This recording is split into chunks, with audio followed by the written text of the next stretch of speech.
Yates County and beyond. Welcome back to another episode of Invasive Species Friday. Through this short weekly podcast, we at the ACCE hope to bring you information about the invasive species you may see around this county. So let's keep swimming as we check out this week's invasive, Brittle Naiad. Also known as brittle water nymph, Brittle Naiad is a bushy submerged plant from Eurasia and North Africa. This is yet another invasive that doesn't have a confirmed entry point.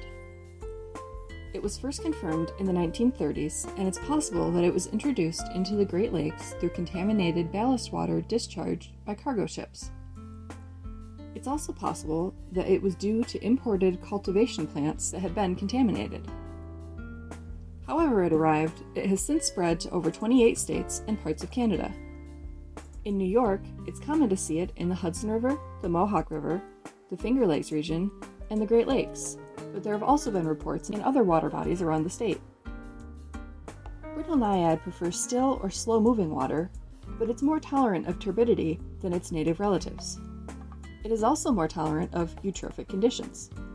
Last week, we discussed bacteria and algae taking oxygen out of the water and how that can create dangerous levels of low oxygen. If an area becomes filled with an excessive amount of nutrients, especially nitrogen and phosphorus, it can cause algae to grow out of control. This process is called eutrophication and is responsible for the harmful algae blooms you hear about in the Finger Lakes.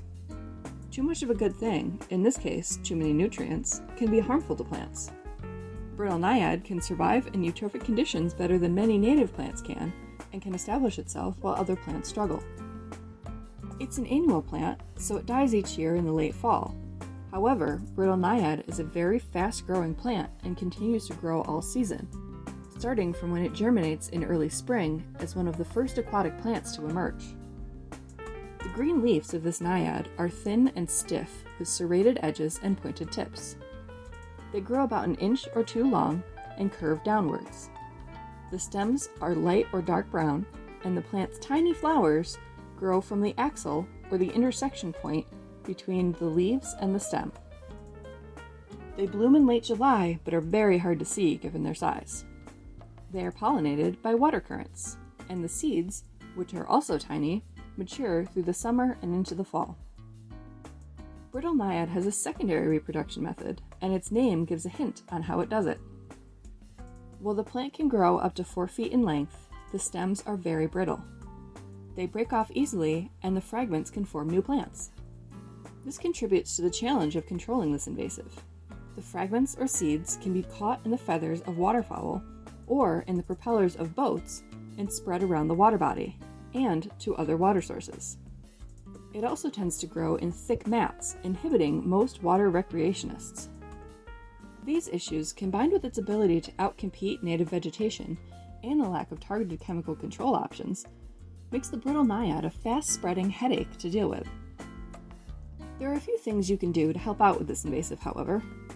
It's best to remove this plant before an infestation takes hold, so it's important to learn to differentiate it from other aquatic plants. There are native species of naiad that do look very similar. Look for the bushy appearance and recurved leaves with visible serrations. Other naiads have serrations, but they're very difficult to see without magnification. The leaves on the Brittle Naiad are also very stiff and break off easily, and they grow opposite of each other instead of alternating. If you're unsure if you've found Brittle Naiad, take pictures or get a sample and call your local extension office. The other key thing you should be doing to prevent the spread of this invasive is the clean, drain, dry method we've discussed in previous episodes.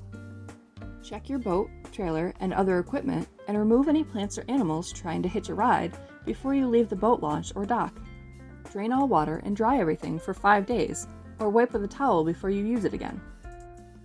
For more detailed information about this procedure, including specific instructions for each recreational activity, go to stopaquatichitchhikers.org/prevention. And with that, we reach the end of this week's episode of Invasive Species Friday. Next Friday, we'll be back in the ditches with an invasive currently in bloom. Until then, we at the Yates County CCE thank you for tuning in and supporting our fight against invasives in Yates County.